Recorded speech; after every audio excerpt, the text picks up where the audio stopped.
हरे कृष्णा। सभी भक्तों का हार्दिक स्वागत है आज के इस प्रातःकालीन शुभ भागवत क्लास में।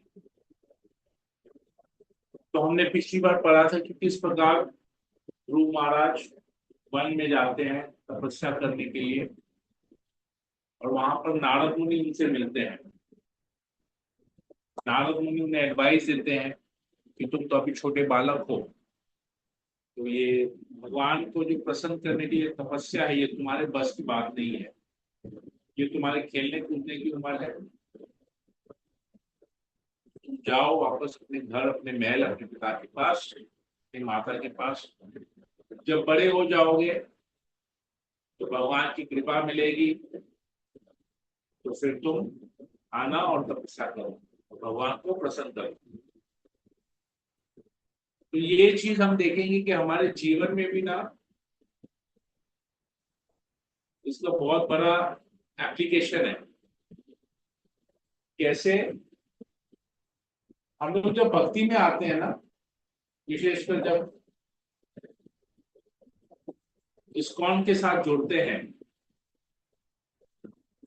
तो हमारे आसपास के लोग जो हैं वो हमको कहते हैं ये कोई उम्र है हरे कृष्णा करने की, भक्ति करने की। दूसरों का मुझे नहीं पता, पर मेरे साथ तो ऐसा हुआ ही है। मैं तो काफी लेट से जुड़ा, मैं 35 साल का था तो मैं स्पॉट के साथ जुड़ा। पर 35 साल की उम्र में भी जब स्पॉट के साथ जुड़ा और मैं वैष्णव तिलक करने लगा, कंठी धारण कर लिया, तिलक करने लगा, माला में जप करने लगा, 16 माला जप करने लगा, लहसुन प्याज छोड़ दिया, तो सबसे पहले तो मेरे दोस्तों ने मुझे कहा कि यार ये कोई उम्र है, तुम तो अभी यंग हो, घूमो फिरो, फैमिली है। अब मेरा बेटा तब छोटा था, मेरा बेटा 1 1.5 साल का था, 2 साल का था मेरा बेटा। मेरी बेटी 7 साल की थी। तो मेरे को बोले यार अभी तो ये तुम्हारा पैसा वैसा कमाने का उम्र है, ये है वो है, अभी कोई करता है, और समय जाने दो, थोड़ा सा बूढ़ा हो जाओगे तो भगवान की इच्छा होगी तो तुम भक्ति करोगे। तो ऐसे ही लोग लेक्चर देते थे। तो ये नारद मुनि यहाँ पर यही चीज बता रहे हैं। लेकिन नारद मुनि का और जो दूसरे लोग हमको कहते हैं उसमें फर्क है। नारद मुनि को भगवान ने आदेश दिया कि जाओ इसका सही मार्गदर्शन करो। तो नारद मुनि एज अ गुरु उसको टेस्ट कर रहे हैं, गुरु महाराज को, उसको अपनी कृपा का पात्र बना रहे हैं। उसके मन को, उसके भक्ति को, उसका संकल्प देखना चाहते हैं, उसकी दृढ़ता देखना चाहते हैं। परंतु हमारे केस में क्या होता है, हमारे केस में माया हमको अफेक्ट करती है। तो ये जो आसपास हमारे दोस्त वगैरह वो गुरु नहीं है, वो माया देवी है, जो हमको, हम भक्ति करना चाहते हैं कि नहीं, हमारा टेस्ट करती है।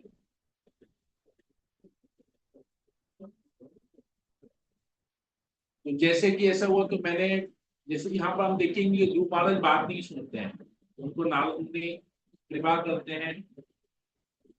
ध्रुव महाराज ध्यान करते हैं, भगवान की भक्ति करते हैं, भगवान का नाम जप करते हैं, भगवान उनके सामने प्रकट होते हैं, क्योंकि गुरु से दीक्षा हुई है। तो हमारे गुरु से ध्रुव महाराज को दीक्षा होती है, नारद मुनि से। इसी प्रकार हम भी, मैंने भी अपने जीवन में जब ऐसे सबका सबकी बातों को इग्नोर करने लगा, मेरे रिश्तेदार भी बोलने लगे, मेरे मामा बोलने लगे, मेरे ससुराल वाले बोलने लगे ये कोई उम्र है, ठीक है कर रहे हो, ठीक है, बड़ी जरूरत नहीं है इतना करने का, परिवार है, ये है वो है, सब कुछ करना है। पर मैंने सबको इग्नोर करते गया, सबको इग्नोर करते करते गुरु से दीक्षा हुई, प्रचारक बना। तो अभी गुरु की कृपा हुई, भगवान की कृपा हुई, तो भगवत धाम में चले जाएंगे, भगवान की प्राप्ति करेंगे। तो ये हम देखते हैं अपने जीवन में। ये मैं इसलिए कर रहा था क्योंकि अभी भी बहुत लोग ऐसे हैं हर दिन प्रतिदिन कोई ना कोई व्यक्ति, कोई ना कोई सज्जन पुरुष, कोई ना कोई माता जी हम लोग के साथ जुड़े रहे हैं, भक्ति में जुड़ रहे हैं, तो उनके जीवन में भी ऐसी बातें आएंगी, ऐसी बाधाएं आएंगी। तो हमको ध्रुव महाराज के इस चरित्र से लेना है कि हमको क्या करना चाहिए, डिसीजन लेने में हमको दिक्कत नहीं। यहां तक हमने पढ़ा कि ध्रुव महाराज अब क्या कहते हैं नारद मुनि से, उसके बारे में आज हम लोग पढ़ेंगे। तो सबसे पहले मंगलाचरण कर लेते हैं। ओम ज्ञानतिमिरान्धस्य ज्ञानाञ्जनशलाकया चक्षुरुन्मीलितं तस्मै श्री चैतन्य मनोभीष्टं स्थापितं येन भूतले स्वयं तदा मह्यं ददाति प्रदाति वन्देऽहं श्रीगुरुं श्रीयुतापदकमलं श्रीगुरुं वैष्णवांश्च श्रीरूपं साग्रजातं सहगण रघुनाथान्वितं तं शरीरं साद्वैतं सावधूतं परिजनसहितं कृष्ण चैतन्य श्री राधा कृष्ण पादान् सहगण ललिता श्री विशाखान्विता नमो विष्णुपादाय कृष्णप्रेष्ठाय भूतले श्रीमते भक्ति वेदांत स्वामिनिति नामिने। नमस्ते सरस्वती देवे गौरवाणी प्रचारिणे निर्विशेष शून्यवादी पाश्चात्य देश। हे कृष्णा करुणा सिंधु दीनबंधो जगत्पते गोपेश गोपिका कांत श्री राधा कांत कांचन गौरांगी राधे वृंदावनेश्वरी ऋषिमान देवी प्रणमामि। वांछा कल्पतरुभ्यश्च कृपा सिन्धुभ्येव च पतितानां पावनेभ्यो वैष्णवेभ्यो नमः।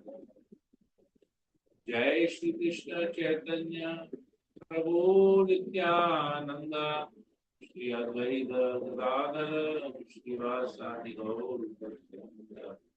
हरे कृष्णा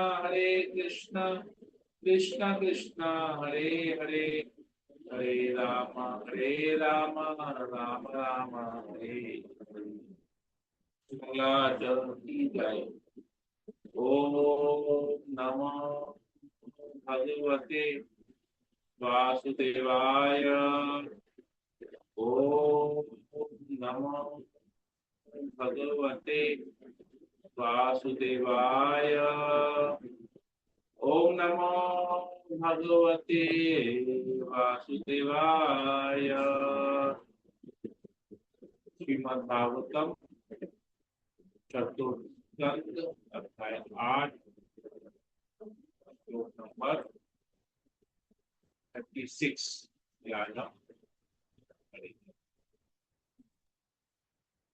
हालांकि हमने ये पहले किया, परंतु कुछ नेटवर्क इशू और लैपटॉप प्रॉब्लम की वजह से इसे कर नहीं पाए, डिस्टर्बेंस हो रहा था, तो मैं दोबारा इसको करेंगे।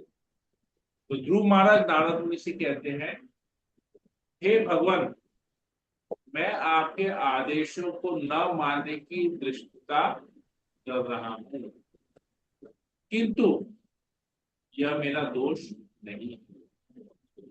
यह तो क्षत्रिय कुल में जन्म लेने के कारण है। मेरी विमाता सुरुचि ने मेरे हृदय को अपनी कटु वचनों से शत विक्षत कर दिया। अतः आपकी यह महत्वपूर्ण शिक्षा मेरे हृदय में टिक नहीं पा रही। तो देखिए, ध्रुव महाराज नारद मुनि का सम्मान कर रहे हैं, कह रहे हैं कि आपने जो मुझे शिक्षा दी है वो बहुत महत्वपूर्ण है, लेकिन फिलहाल के लिए मैं इस शिक्षा को स्वीकार नहीं करूंगा।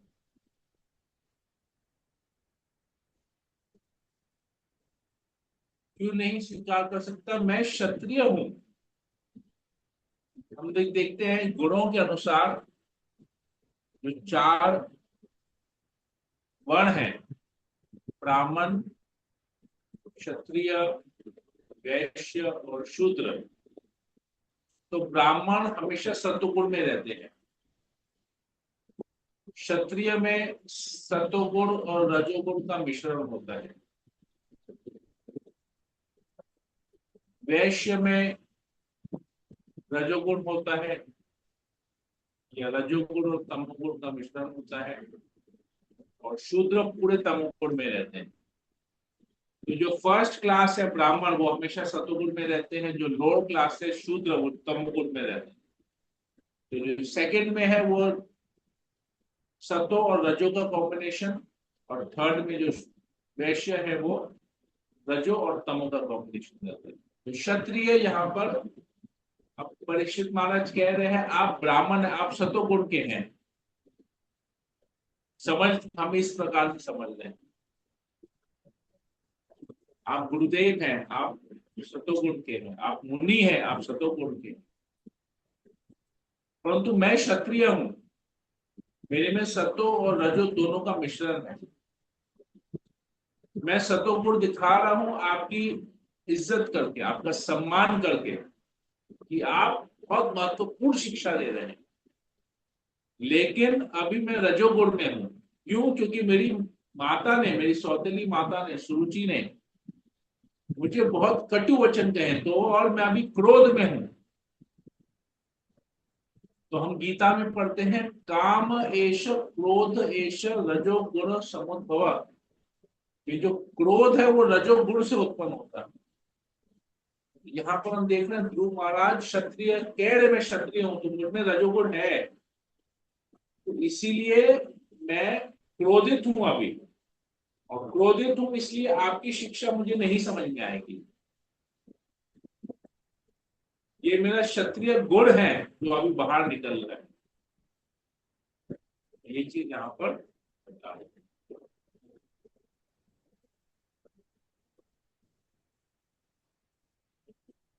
आगे कहते हैं, हे विद्वान ब्राह्मण, मैं ऐसा पद ग्रहण करना चाहता हूं जिसे अभी तक तीनों लोकों में किसी ने भी, यहां तक कि मेरे पिता तथा पितामहों ने भी ग्रहण न किया हो। यदि आप अनुग्रहित कर सकें तो कृपा करके मुझे ऐसे सत्य मार्ग की सलाह दें जिसे अपना करके मैं अपने जीवन के लक्ष्य को प्राप्त कर सकूं। तो ध्रुव महाराज को क्या चाहिए, वो यहाँ पर अपने गुरु के सामने, नारद मुनि के सामने बोल रहे कि मुझे एक ऐसा पद चाहिए, ऐसा पोजीशन चाहिए जो मेरे कुल में, मेरे कुल क्या, इन तीनों लोगों में अब किसी को न मिला हो। मैं ऐसा पद चाहता हूं। तो आप यहाँ पर मुझे जो शिक्षा दे रहे हैं, महत्वपूर्ण शिक्षा, मैं चाहता हूं कि महत्वपूर्ण शिक्षा देने के बदले में ऑल्टरनेट आप मुझ पर कृपा कीजिए, मुझे तपस्या करने से न रोकिए। उल्टा मुझे बताइए कि मैं कौन सी तपस्या करूं, कैसे तपस्या करूं, ताकि मुझे ये मेरा लक्ष्य, ये जो चाहिए, ये मेरा लक्ष्य की मुझे प्राप्ति। तो मुझे रोकिए नहीं। आप मुझे रोकने की सलाह दे रहे हैं, परंतु मुझे आगे बढ़ने की सलाह दीजिए। रुकूंगा तो मैं नहीं। मैं जो ठान के आया हूं कि मैं ये करूंगा तो मैं वही करूंगा जो आप गाइडेंस कीजिए कि मैं क्या करूं, कैसे करूं। तो यही उत्साह, ध्रुव महाराज का ये उत्साह ना हमको भक्ति में भी होना चाहिए, प्रचार में भी होना चाहिए। कल हमारे परम पूजनीय गुरु महाराज श्री जय पटाका स्वामी गुरु महाराज का कल व्यास पूजा था। तो मैं उनके व्यास पूजा का लेक्चर देख रहा था सुबह, वो मायापुर में लेक्चर दे रहे थे, हजारों की संख्या में वहां पर भक्त एकत्रित हुए थे गुरु महाराज की व्यास पूजा के इस शुभ अवसर पे, महोत्सव में भाग लेने के लिए। तो गुरु महाराज कल बता रहे थे कि किस प्रकार प्रभुपाद जी ने, उनके गुरुदेव ने उनको कितने आदेश दिए हैं, प्रचार करने हेतु कितने आदेश दिए हैं, कैसे ग्रंथ वितरण करना है, कैसे प्रसाद वितरण करना है, कैसे मायापुर को डेवलप करना है, कैसे वो बड़ा भव्य मंदिर बनाना है। इस प्रकार से अलग अलग कार्य, प्रचार हेतु अलग अलग कार्य श्रील प्रभुपाद ने, हमारे परम पूज्य गुरु महाराज को दिया। किस प्रकार गुरु महाराज हर बार जब भी लेक्चर देते हैं, क्लास देते हैं, जैसे सैटरडे मैम देते हैं, कल व्यास पूजा के उत्सव में भी, शुभ अवसर पे भी उन्होंने क्लास दिया, तो बोल रहे थे कि आप लोग मेरे जो शिष्य है, मैं चाहता हूं शिष्य आगे बढ़ के आए, मुझे सहायता करें, ग्रंथ वितरण में सहायता करें।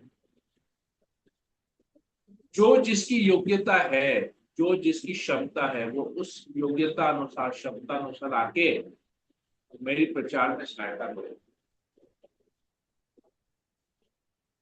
इनफैक्ट गुरु महाराज आइडियाज देते हैं प्रचार करने के लिए, साथ ही साथ गुरु महाराज कल ये भी बोल रहे थे कि अगर आप लोगों के पास कुछ ऐसा आइडिया है जिससे प्रचार किया जा सके, प्रचार को बढ़ाया जा सके, तो आप लोग आइए मेरे पास, मैं आपके आइडियाज को सुनूंगा, और जहां मेरी सहायता हो मैं उसको अपनाऊंगा। आप लोग की सहायता, मैं आप लोगों की सहायता करना चाहता हूँ प्रचार करने में, आप लोग मेरी सहायता कीजिए प्रचार करने में। तो ये उत्साह हम गुरु महाराज में देखते हैं। क्यों? क्योंकि उनके गुरु से उनको ये प्रेरणा मिली है। जिस प्रकार यहाँ हम देख रहे हैं ध्रुव महाराज उत्साह में है कि नहीं, मुझे ये चाहिए, हासिल करना है, तो आप मुझे मार्गदर्शन कीजिए, मुझे सही गाइडेंस दीजिए, अपने गुरुदेव से, नारद मुनि से कह रहे हैं। उसी प्रकार हमारा भी उत्साह होना चाहिए कि हम कैसे लोगों को भक्त बनाएं, स्वयं भक्ति में कैसे प्रगति करें, कैसे आगे जाएं, और कैसे दूसरों को भी भक्त बनाएं, कैसे प्रचार करें, कैसे ग्रंथ वितरण करें, कैसे अपने गुरु की सहायता करें। गुरुदेव तो हमसे मांग रहे हैं सहायता।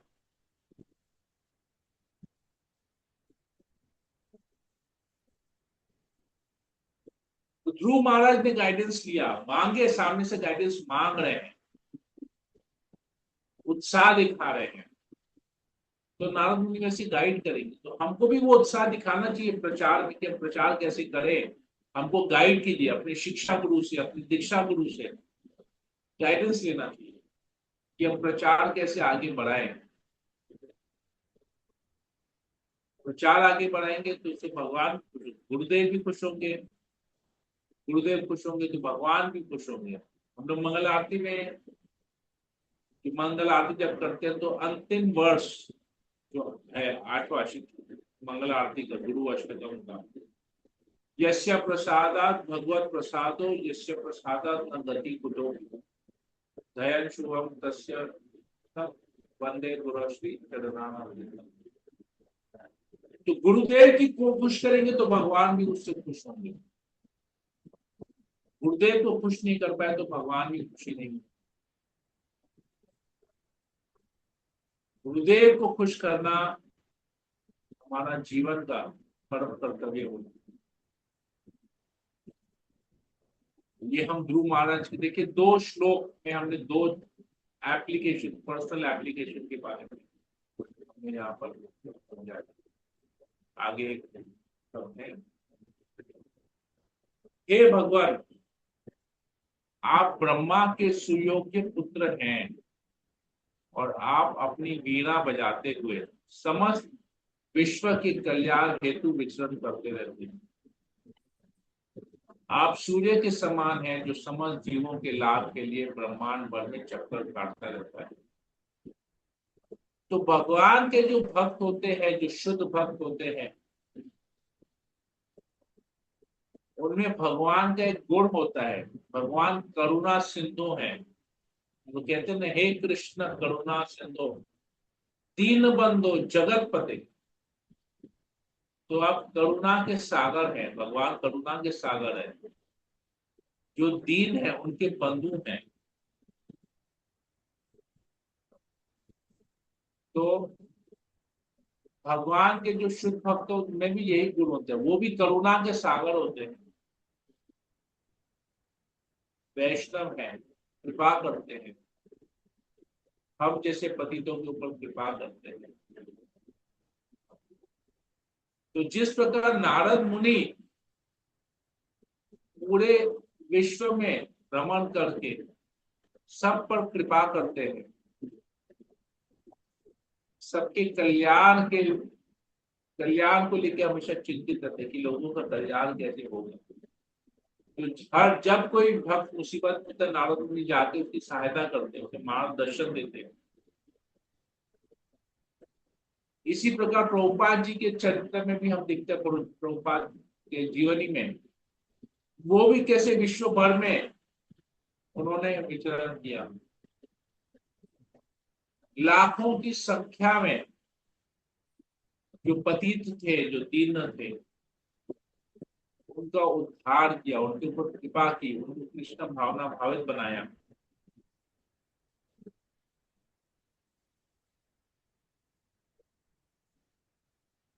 ग्रंथ छोड़ के गए हमारे लिए। ये आज जो हम पढ़ रहे हैं, ये संस्कृत जो श्लोक है भागवत के, गीता के, उसके जब हम अनुवाद को पढ़ते हैं, ये अनुवाद प्रभुपाद जी ने स्वयं किया है।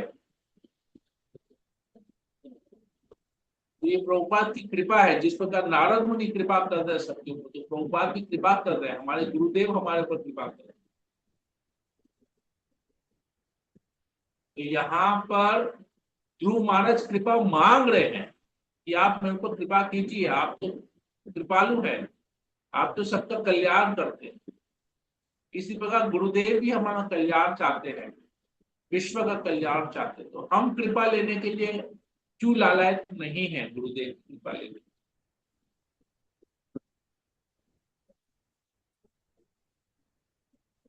तो हमको ये ध्रुव महाराज जैसा लालायत बनना पड़ेगा, कृपा के लिए मांगना पड़ेगा, आप कृपा कीजिए। आप कृपा देने के लिए रेडी है, मैं ले नहीं पा रहा हूँ। हमारा प्रॉब्लम यही है, हम ले नहीं पा रहे हैं कृपा, हम रेडी नहीं है। सामने गुरुदेव कृपा कर रहे हैं, प्रभुपाद कृपा कर रहे हैं, भगवान कृपा कर रहे हैं, हम लेना नहीं चाहते। जबकि गुरु का काम है, गुरुदेव का काम है कृपा करना। नारद मुनि तो यहाँ बोल रहे हैं, ध्रुव महाराज खुद ही बोल रहे हैं, आप सुयोग्य पुत्र है, आप कृपा कर रहे हैं, सबके ऊपर कृपा कर रहे हैं। जिस प्रकार आप सबके ऊपर कृपा कर रहे हैं, मेरे ऊपर भी वैसे कृपा कीजिए। हम भी देखते हैं हमारे गुरु महाराज की जीवनी में, प्रभुपाद की जीवनी, किस प्रकार उन्होंने सब जगह पूरे विश्व में भ्रमण करके कृपा कर रहे हैं, सबके ऊपर कृपा कर रहे हैं। तो हम क्यों नहीं ले रहे उनकी कृपा। मैत्र मुनि कहते हैं, ध्रुव महाराज के शब्दों को सुनकर महापुरुष नारद मुनि उन पर अत्यधिक दयालु हो गए और अपनी अहेतु की कृपा दिखाने के उद्देश्य से उन्होंने निम्नलिखित विशिष्ट उपदेश दिया।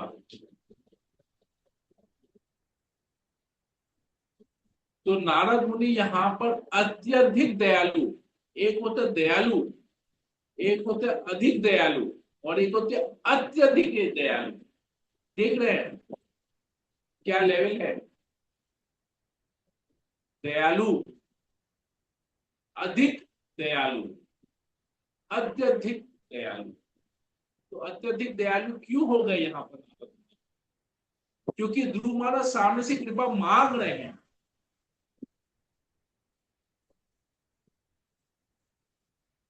दयालु वो है जो सामने कृपा मांगता नहीं फिर भी दे देते हैं। लो,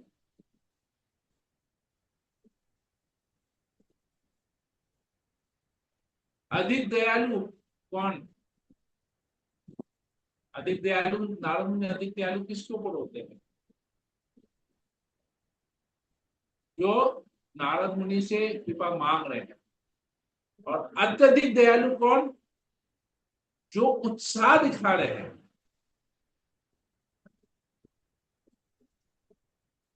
उसके लिए अत्यधिक दयालु।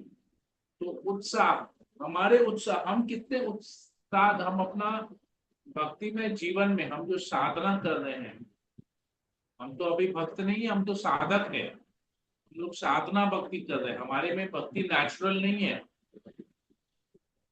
कि हम अपने आप, हमारा ऐसा नहीं होता कि हम सुबह अपने आप सुबह 4 बजे उठ जाते हैं कि हमको भगवान का दर्शन करना है, 4:30 बजे पर्दा खोलना है, मंगल आरती करना है, फिर जप करना है, फिर भागवत करना है। हमारे लिए नेचुरल नहीं है, हमको बोला जा रहा है करने के लिए। अभी फोर्सफुली ये हो रहा है हमारे, ताकि ये एक नेचुरल हैबिट बन जाए। इसलिए हम अभी साधक हैं, हम साधना कर रहे हैं, साधक साधना भक्ति है हमारी, हम शुद्ध भक्त नहीं है अभी। क्योंकि अगर हमको कोई उठाएगा नहीं तो हमारे अंदर में भी सी आवाज नहीं आएगी, तो बोले ठीक है ना, सोए ना सोए रहने।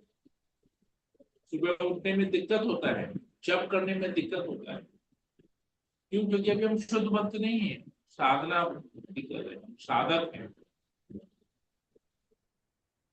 उत्साह नहीं है अभी, इसलिए हमारे ऊपर अत्यधिक दयालु कोई नहीं हो रहा है। सब कृपा कर रहे हैं, लेकिन अत्यधिक कृपा नहीं मिल रही।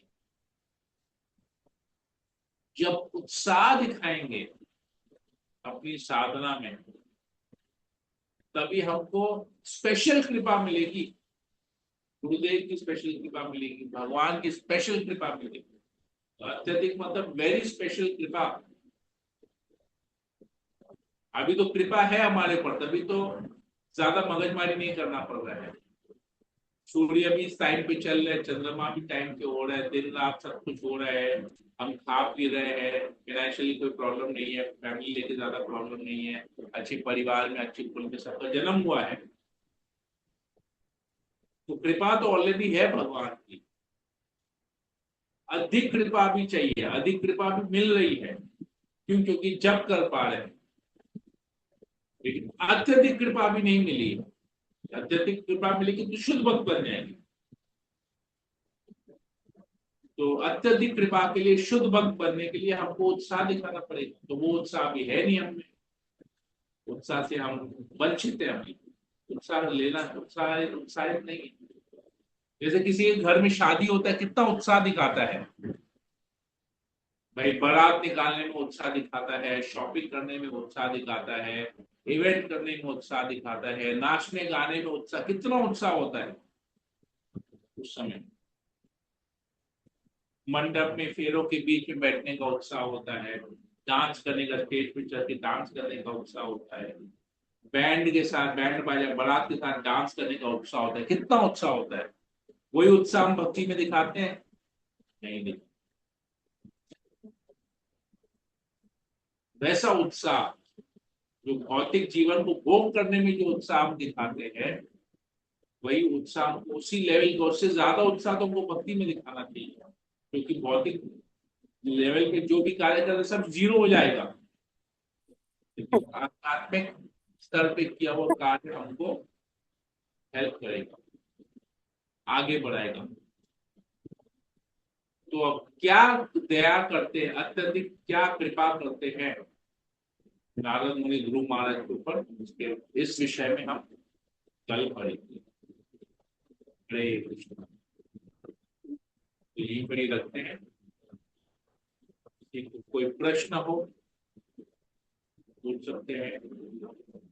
हरे कृष्ण प्रभुदेव, प्रणाम। आज सुन रही हूँ, लेकिन वही बात है, काम में भी लगी हुई साथ में। देखिए आज क्या।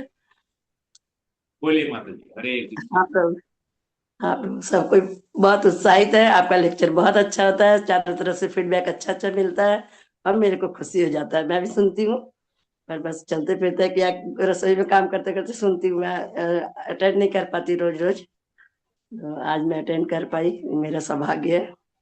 और राम की कृपा क्या नहीं आया पता है क्या, कि 1-2 दिन से नहीं आ रहे हैं। बात कीजिए, आप लोग बात कीजिए, राम की कब लोग नहीं अटेंड नहीं, किए। कब से नहीं आ रहे, आज ही नहीं आए कि और भी 2-3 दिन से नहीं आ रहे हैं? बार तो आए थे, सैटरडे को तो थे, आज नहीं आए। अच्छा, बात कर ठीक लीजिएगा। है, ओके। हरे कृष्णा, और कोई भक्त को कुछ पूछना तो बोलिए। और किसी को कुछ पूछना है, बोलना, कोई कोई प्रश्न है? हरे कृष्णा प्रभु जी। हरे यस माता जी, थैंक बोलिए। You for showing our status to us, क्योंकि अब मैंने हम तो हमेशा ही सोचते थे कि भक्ति कर रहे हैं, प्रचार कर रहे हैं, लेकिन कहाँ उत्साह है ये नहीं मालूम है, और एकदम नहीं है। आपकी बातों से तो पता लग गया कि बिल्कुल भी उत्साह नहीं है। हाँ, उत्साह होता है जाने का, दर्शन करके आने का, दैट्स इट। प्रचार में तो अभी तक पहुंचे ही नहीं है। मैंने जो थोड़ा बहुत कर लेते हैं, किसी को बात करने की है ये वो, मैंने दैट इज एक्चुअली नेग्लिजिबल जितना प्रचार कर रहे हैं। तो उत्साह बढ़ाना है। जी प्रभु जी, बोल तो रही स्टेटस बता दिया आपने, कहाँ है हम स्टैंड कर रहे हैं। सब एक ही जगह पे है। ऐसा मत सोचिए कि आप नीचे हैं, हम लोग ऊपर है। सब एक साथ है, सब एक ही स्तर पे है। उत्साह उत्साह किसी में नहीं है, जैसे तैसे टाइम पास कर रहे हैं, तो सब लोग साथ में उत्साह कर उत्साह बढ़ाएंगे। जी प्रभु जी, हो सकता है साथ से फर्क आ जाए। हरे कृष्णा। और किसी को कुछ पूछना है, कुछ बोलना है? हरे कृष्णा प्रभु जी, दंडवत प्रणाम। जरूर। प्रभु जी, मुक्ति के दो प्रकार क्या है? क्या चीज? मुक्ति के दो प्रकार क्या है? दो अर्थ क्या है मुक्ति का? मुक्ति मतलब? मुक्ति का दो अर्थ है। हाँ। मुक्ति का दो अर्थ ऐसा है कि सबसे पहला है कि इस भौतिक बंधन से, ये जो शरीर है ना हमारा, जो जड़ जगत का जो शरीर है, उस शरीर को त्यागना, पहला ये आ गया, उसको कहते हैं मुक्ति। और दूसरा होता है कि अपनी स्वाभाविक स्थिति पर जाना। तो जो स्वाभाविक स्थिति है वो भी दो तरह का होता है। जो ब्रह्मवादी हैं, जो निर्विशेषवादी हैं, जो ब्रह्म ज्योति में विलीन होना चाहते हैं, उनका मुक्ति हो गया ब्रह्म ज्योति में, उनका स्वाभाविक स्थिति हो गया कि वो ब्रह्म ज्योति में विलीन होंगे। और जो भक्त है, उनका स्वाभाविक स्थिति क्या? भगवान की सेवा करना। तो वो लोग फिर भगवत धाम जाते हैं और वहां पर भगवान की सेवा में, उनका स्वाभाविक स्थिति वही है। ठीक है, क्लियर हुआ? हाँ प्रभु जी, थैंक यू। हरे बोल प्रभु जी, बहुत अच्छा समझाए। हम लोग का ये भक्ति शास्त्र में क्वेश्चन है प्रभु, इसलिए हम लोग को थोड़ा कंफ्यूज हो रहा था।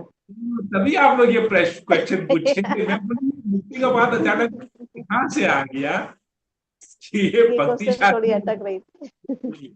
में इधर तो लोग पढ़े नहीं आज की कथा में, तो क्वेश्चन कहाँ से आ गया? चलिए ठीक है, कोई दिक्कत। अब ये आंसर आप लोग लिखेंगे ना, तो सब पता चल जाएगा कि मैंने ही बताया ये आंसर, क्योंकि ये ना, ये नहीं, मुक्ति का डेफिनेशन खत्म में है, हाँ ये नहीं वाला प्रभु, ध्यान। मैंने लिख चुका है। आप जो बताया ना, ऐसा ही आंसर मैंने लिखा है। तो आज का मतलब अभी आप बताए तो कंफर्म हो गया कि हाँ ये राइट है मेरा। चलिए ठीक है, बढ़िया है। ठीक है, तो आप लोग सब लोग अभी हाई लेवल के डिवोटी हो गए हैं। नहीं नहीं शास्त्र, प्रभु, भक्ति शास्त्री, सब लोग शास्त्री बन गए। अभी शास्त्र पढ़ पढ़ के शास्त्री बन गए। नहीं बोलते हैं ना, प्रभु, सब पंडितों के इतना पीछे में देखिएगा शास्त्री नाम नहीं है। ये शास्त्री, वो शास्त्री, वो शास्त्री, सब शास्त्र महारथ शास्त्री के शास्त्री बन नहीं गए। प्रभु, इतना आगे ठीक है, बढ़ने वेरी के गुड। बाद भी लगता कुछ नहीं आता है प्रभु। हम लोग अभी आज पूछा जाए ना, कुछ भी नहीं बता पाएंगे पीछे का। सब भूलते भी जा रहे हैं संग ठीक है, संग। बढ़िया। इसलिए कुछ और मुझे कुछ पूछना है आशा रानी माता जी? लेकिन देखिए, मन में ये है कि इतना आगे बढ़ने के बाद ये जब खत्म हो जाएगा ना, तब आ जाएगा समझ में क्या बोल रहा है। तो ये और ऐसा सॉरी होता सॉरी माता जी, हमको भी बोलने का मतलब आया नहीं ठीक से अभी। है। अभी भी बीच मैं में बहुत ही कलमस में ही डूबी हुई हूँ। सॉरी कुछ माता जी, भी हम नहीं, सच में बात गलती हो है, गई मेरे से बोल। नहीं नहीं, ऐसा कुछ नहीं है, पूछना कोई चाहिए प्रश्न? और बताना भी चाहिए। हरे कृष्णा प्रभु कोई जी, प्रश्न दंडवत है? प्रणाम। हरे कृष्णा प्रभु जी, दंडवत बोलिए। प्रणाम। प्रभु जी, अभी जैसे आपने बताया ना कि हम लोगों को कैसा क्या करना चाहिए, क्या नहीं करना चाहिए। लेकिन एक चीज तो है कि हम लोग जैसे भक्ति में आए हैं, और भक्ति में आने के बाद जो हम लोग जो एक चीज खत्म हो जाती है कि हम लोग जो सोशल है हमारा वो खत्म हो जाता है, और जो बेकार की बातें हैं वो खत्म हो जाती हैं। लेकिन जैसे ही हम जैसे लेडीज लेडीज इकट्ठी होती हैं तो गॉसिप शुरू हो जाता है। लेकिन हम लोगों का ये हो जाता है आजकल कि अगर लेडीज को इकट्ठी हो रही हैं वो भक्त भी नहीं है, लेकिन हमारे मुंह से जो है वो या तो भगवान की लीला चालू होगी, या फिर भगवान के बारे में कुछ ऐसा नॉलेज देंगे उनको, या फिर पूजा के बारे में या विग्रह के बारे में। उनके ऐसा गॉसिप नहीं निकलता है कभी भी। तो वो क्या प्रभु जी आता है, वो प्रचार में आता है कि वो आ, ऐसे प्रचार में कि सिर्फ हम लोग उनको। हमारा आचरण भी एक तरह का प्रचार करेगा, प्रचार का कार्य करेगा। कितने लोग हैं जैसे 16 माला जप करते हैं, कंठी पहनते हैं, तिलक लगाते हैं, चार नियम पालन करते हैं, लेकिन जब वाणी का समय आता है, वाणी का उपयोग करना आता है, तो लोग सदुपयोग नहीं करते, वो लोग इधर उधर की गॉसिप करते रहते हैं।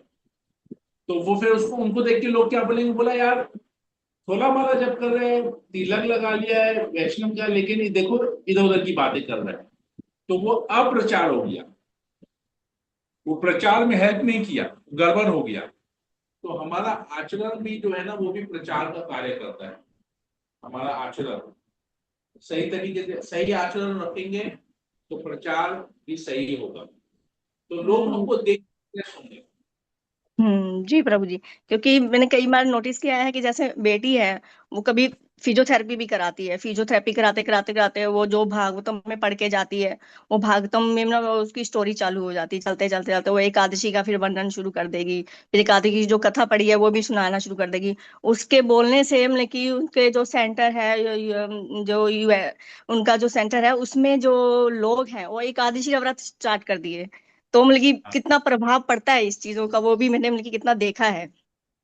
हाँ, और कई लोग तो ऐसे हैं कि उपवास नहीं रखेंगे तो बोलेंगे आप हमें ना कथा भेजिए, हम कथा पढ़ेंगे। तो मैंने कहा चलो कथा ही पढ़ो, कथा पढ़ने से थोड़ी तो मतलब कि वो होगा कि आप उसको कथा पढ़ते पढ़ते इनकरेज होंगे और एकादशी का आप व्रत रखना शुरू करेंगे। तो मैं कथा भेज देती हूँ। हमारे गुरु महाराज इसके परफेक्ट एग्जाम्पल है। गुरु महाराज जब भी जहां पर भी जाते हैं वो हॉस्पिटल में अपना चेकअप भी करवाने जाते हैं ना, तो जो वहां के वार्ड बॉयज हैं, जो नर्स हैं, गुरु महाराज सबको माला दे देते हैं, सब लोग जप करना स्टार्ट कर लेते हैं। तो ये प्रचार ही तो हुआ ना, हाँ। चेकअप कर, और डॉक्टर को, वार्ड बॉय को, नर्स को, सबको माला थमा देते हैं कि चलो तुम लोग जप करो, तो सब लोग जप करना स्टार्ट कर लेते यही प्रभु हैं। जी जैसे अभी गीता जयंती थी तो आपसे भागवतम के ने स्पॉन्सर करवाया था ना मेरे थ्रू। तो वो मैंने मतलब कि जो हमारे हॉस्पिटल स्टाफ था ना मेरा, तो मैंने हॉस्पिटल स्टाफ में ही सारा मतलब कि वो कई डिस्ट्रीब्यूट करवाया। क्योंकि कईयों ने ऐसे ही मांगा था, तो मैंने कहा नहीं आप ये पढ़िए पहले, और जब आप पढ़ेंगे तो अगली जो गीता जयंती आएगी तब आप खरीद के किसी और को स्पॉन्सर करिए। तो मैंने राइट। उनको दिया। तो तो वो यही भी मतलब कि बहुत अच्छा लगता है ऐसे करने से। प्रचार गुरु की सहायता से ना, गुरुदेव तो चाहते हैं ज्यादा से ज्यादा ग्रंथ डिस्ट्रीब्यूशन हो। प्रभुपाद चाहते थे कि पूरे विश्व में गीता हर एक व्यक्ति के हाथ में भगवत गीता हो। गुरुदेव की कृपा मिल रही है। राइट, बहुत अच्छा। ओके, और हरे किसी को कृष्ण कुछ प्रभु, धन्यवाद प्रणाम। और किसी को कुछ पूछना है? लास्ट में नहीं, ललिता माता जी कुछ पूछना है? कृष्णा प्रभु। नहीं प्रभु, वो कभी कभी देखिए भक्तों पे जो बताएं आप धूल महाराज के हिसाब से कि इतना कष्ट आता है, कष्ट नहीं मतलब उनको तो कष्ट नहीं आया, हम लोग का जो भौतिक जीवन में अपन लोग है उसमें तो कल रात में मेरे साथ इतना कुछ हुआ ना, इतना गुस्सा आ रहा था कि सब छोड़ छाड़ दूं। फिर मुझे लगा कि नहीं, जब वो अपना गंदा आदत नहीं छोड़ते तो मैं तो अच्छा चीज कर रही हूँ, फिर क्यों छोड़ू। कभी कभी इतना ज्यादा गुस्सा आ जाता है प्रभु। फिर यही लग रहा है कि हमको तो अपना अच्छा आदत क्यों छोड़ना है, जब वो लोग जब अपना खराब आदत नहीं छोड़ते हैं, तो मैं अपना अच्छा आदत क्यों छोड़ू। इतना मैंने राइट। पता नहीं। और आज का लेक्चर से तो और गुरु महाराज का कल सुन के ही तो ये लग रहा है कि गुरु महाराज सच्चे हम लोग उत्साहित नहीं है, अच्छा से हम लोग का साधना नहीं हो रहा है, इसलिए इतना आता है, अच्छा से साधना नहीं कर पा रहे हम लोग। मैं नहीं कर पा रही हूँ, मैं दूसरा का नहीं बोल सकती, मेरा अच्छा साधना नहीं हो रहा गुरु महाराज। तो बार बार, और मेरे को सबसे ज्यादा दुख होता है कि मैं प्रचार नहीं कर पाती हूँ। तो ये लगता है, फिर मेरे को लगता है नहीं ठीक है, नहीं प्रचार करे तो अपना साधना तो ठीक करे, मेरा साधना ठीक होगा जब जाके मैं कर पाऊंगी। इतना दिन हो गया पर साधना ठीक से लगता नहीं हो रहा है, चाहे मैं उत्साहित नहीं हूँ, कुछ भी ऐसा है। आपका मैं लेक्चर अपने सुन आज जीवन मन में में शांति आ गया। आज का लेक्चर जैसे मैं कल रात को मेरे साथ बीता और आज ही वही सब कुछ आ गया। मैंने इतना ये लगता है कि गुरु महाराज का क्या कृपा है, क्या प्रभुपाद की लीला है। कल जो मन में आया आज ही लेक्चर में वही सब हुआ है। मेरे साथ एक ऐसा इंसिडेंट हुआ। मैं ये इंसिडेंट जल्दी से शेयर नहीं किया हूँ, इंसिडेंट को बहुत साल हो गए। मैं आज शेयर करता हूँ, सब लोग के सामने मैं शेयर करता हूँ इस बात को। ये मेरा पर्सनल था। मैंने इसको केवल अपने जीवन में केवल 3 लोगों के साथ शेयर किया है अब तक। आशा गुरु के साथ शेयर किया, रसाल गोपाल प्रभु के साथ शेयर किया, और किसी एक जन के साथ शेयर किया जो मेरे बहुत करीब थे, जो मुझे मार्गदर्शन दे रहे थे, उनके साथ शेयर किया। अपने शिक्षा गुरुओं के साथ शेयर किया। ये मैं आज आप लोग के साथ शेयर करता हूँ। उत्साह की बात है तो मैं इससे शेयर कर रहा हूँ। मेरा जब दीक्षा हुआ था 2015 में, तो दीक्षा हो जाने के बाद ना मेरे मन में हमेशा एक प्रश्न रह गया था कि मैंने दीक्षा तो ले ली, पर मैंने ना गुरुदेव से अपने जीवन के लिए कोई पर्सनल इंस्ट्रक्शन, पर्सनल आदेश, एक तो होता है जनरल आदेश, जैसे गुरु महाराज बोलते हैं भाई मुझे इसमें सहायता करो, प्रचार में सहायता करो।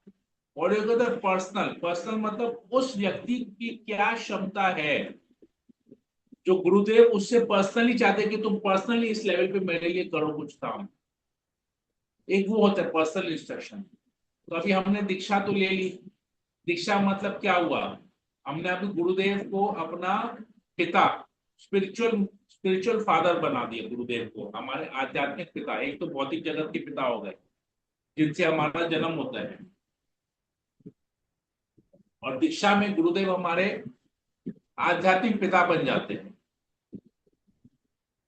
तो अब गुरुदेव से पर्सनल एक इंस्ट्रक्शन लेना था मुझे कि मैं तो दीक्षा तो ले लिया, आपका शिष्य बन गया, अभी आप मुझे बताइए मुझे क्या करना चाहिए। जैसे अर्जुन पूछता है कृष्ण से, मैं आपका शिष्य बन गया, आप मुझे बताइए मुझे क्या करना है।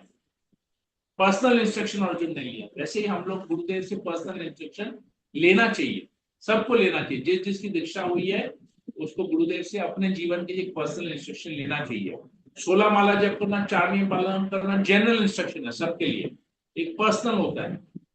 तो मैं प्रतिदिन सोचता था, मैं रोज घर आता था ड्राइव करके, गाड़ी चला के वापस आता था, तो रोज मेरे मन में आता था कि मैंने गुरुदेव से कोई पर्सनल इंस्ट्रक्शन नहीं लिया है। ये व्यक्ति ऐसे प्रचार कर रहा है, ये व्यक्ति ऐसे प्रचार कर रहा है, ये इतना अच्छा प्रचार कर रहा है, ये इतना अच्छा कर रहा है, इतना अच्छा कर रहा है। सबके बारे में मैं सोचता था कि ये व्यक्ति इतना कुछ कर रहा है, इतना कुछ कर रहा है, गुरुदेव खुश करने के लिए इतना कुछ कर रहा है, मैं कुछ क्यों नहीं कर पा रहा। मैं पूछा क्यों नहीं गुरुदेव से, कब मुझे मौका मिलेगा गुरुदेव से पूछने का।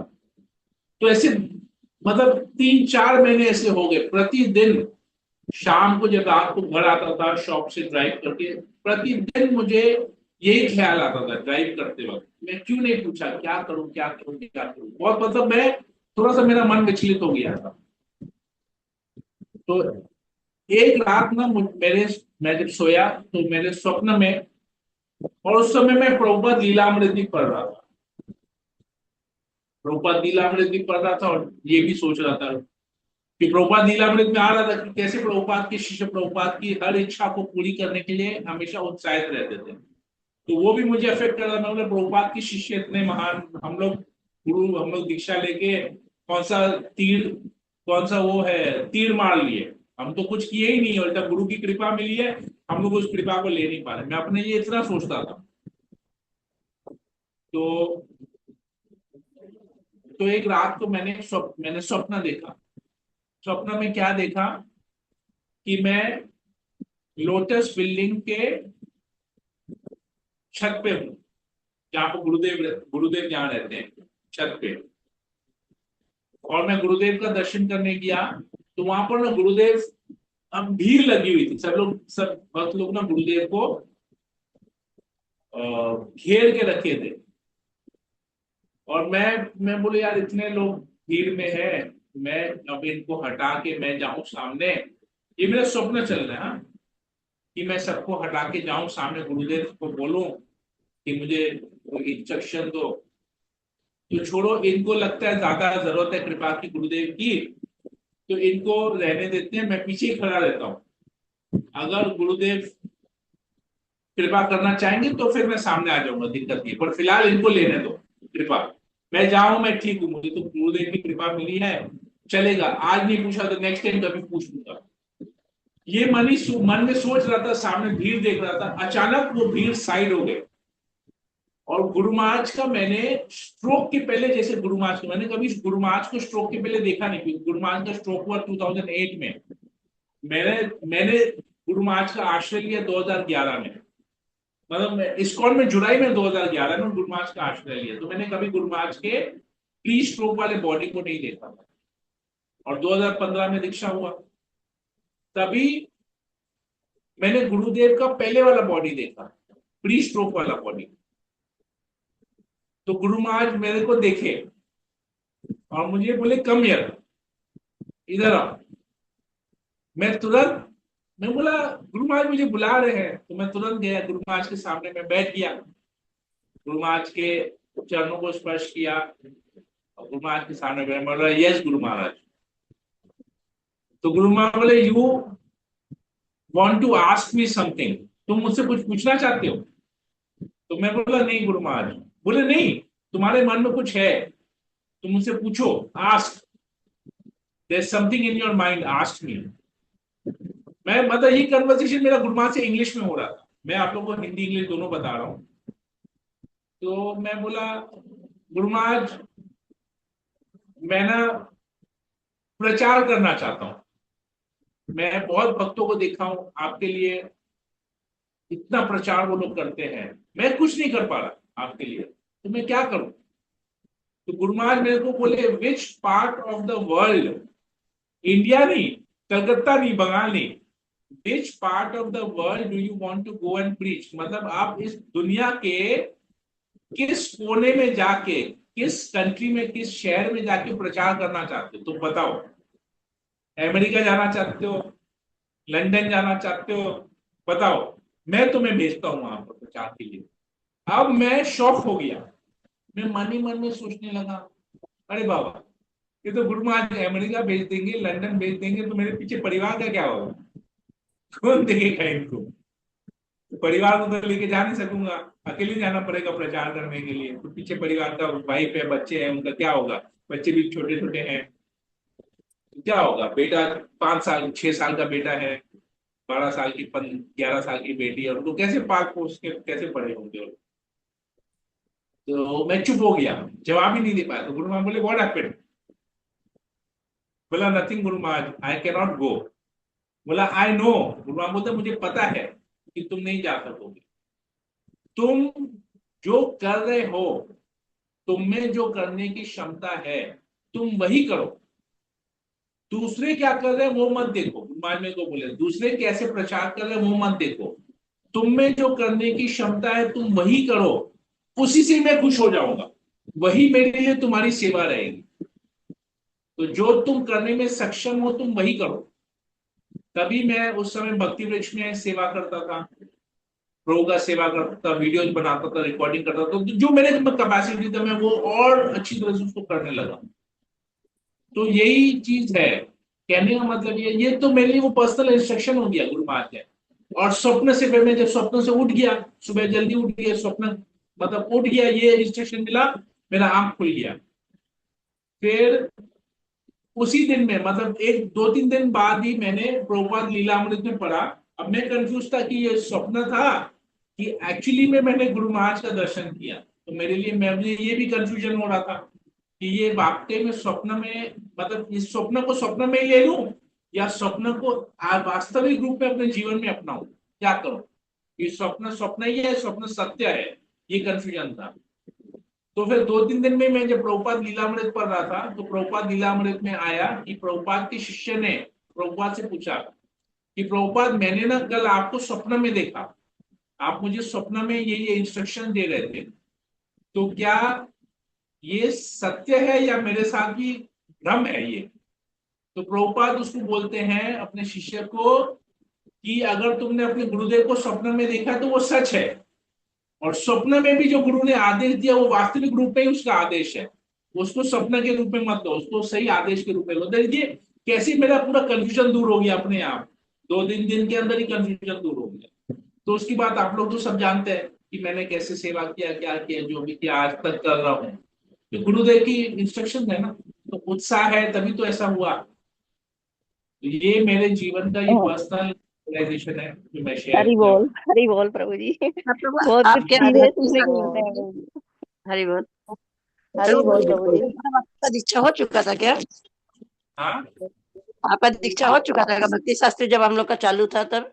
हाँ, 2015 में शास्त्री खत्म हो जाने के बाद मेरा दीक्षा हुआ। और मेरा भक्ति शास्त्री पढ़ते पढ़ते हुआ था। पहले रत्ना अग्रवाल लिखा, बाद में रोहिणी, वहीं पर पेपर से पता चलता है। तो 11 में मेरा दीक्षा हुआ है, यानी आपका 15 में हुआ, बाद में हुआ। हम लोग और पहले। तो एंड करने का समय हो गया है, बहुत लेट हो गया। तो आप प्रभु जी आपने ऐसा ही तो बहुत सुंदर आपका सेम गुरु महाराज के सेम प्रति इतना सुंदर आदेश मिला आपको, इसके लिए सभी भक्त उत्साहित हुए। और हम लोग इसको अपने मतलब जो भी हम लोग शिक्षा गुरु से और भक्तों से सुनते हैं उसको हम लोग को अप्लाई करना चाहिए। सार रूप में मेरे को यही समझ में आया कि हम सबके जीवन से ही समझ पाते हैं कि किस तरह हम लोग को अपने गुणों को पहचानना चाहिए। हरि बोल। उससे ये भी कृष्णा इतना प्रभु जी। पता पड़ता है, जैसे हम लोग तो गुरु महाराज से डायरेक्ट बात कर पाए कि नहीं, तो इससे ये पता पड़ा कि अगर सपना में या कुछ मन में ऐसा विचार आता तो वो भी गुरु महाराज का ही आदेश है। सोच लिया आप गुरु महाराज से आप बात कर रहे हो। राइट। हरे कृष्णा प्रभु जी। ऐसे ही उनके क्वेश्चन मैंने भी पूछा था ना कि मैं इस्कॉन नहीं जा पाती हूँ, बहुत दूर है, और मैं उनकी प्रचार भी नहीं कर पाती हूँ। तो आपने सेम इंस्ट्रक्शन आपने मुझे भी दिया था, यही सेम कि आप जो हैं जैसे हैं वो वहीं पे आप रह कर भी आप बहुत कुछ कर सकते हैं। तो उनकी वही उनकी सारी चीजें मुझे अभी भी उनकी माइंड में आ रही हैं कि आपने क्या क्या कैसे कैसे बोला था मुझे। तो सेम आपने यही चीजें मुझे भी बोली थी आपने। तो आप ऐसी ही उनकी प्रभु जी पर्सनल चीजें आप हमसे भी शेयर करते रहे तो बहुत कुछ सीखने को मिल जाता है। हमें भी तो बहुत कुछ कर पाते हैं हम भी आपके जरिए। हरे कृष्णा प्रभु जी, दंडवत प्रणाम। ठीक है, समय बहुत आज लेट हो गया है, तो सेशन को यही एंड करते हैं। हरे कृष्णा हरे कृष्णा कृष्णा कृष्णा हरे हरे, हरे राम राम राम हरे हरे। वाञ्छा कल्पतरुभ्यश्च कृपा सिन्धुभ्यो वैष्णवेभ्यो नमो। जय श्री कृष्ण चैतन्य नित्यानंद अद्वैत गदाधर श्रीवासादि गौर भक्तवृंद। हरे हरे कृष्ण प्रभु जी, दंडवत प्रणाम। हरे कृष्णा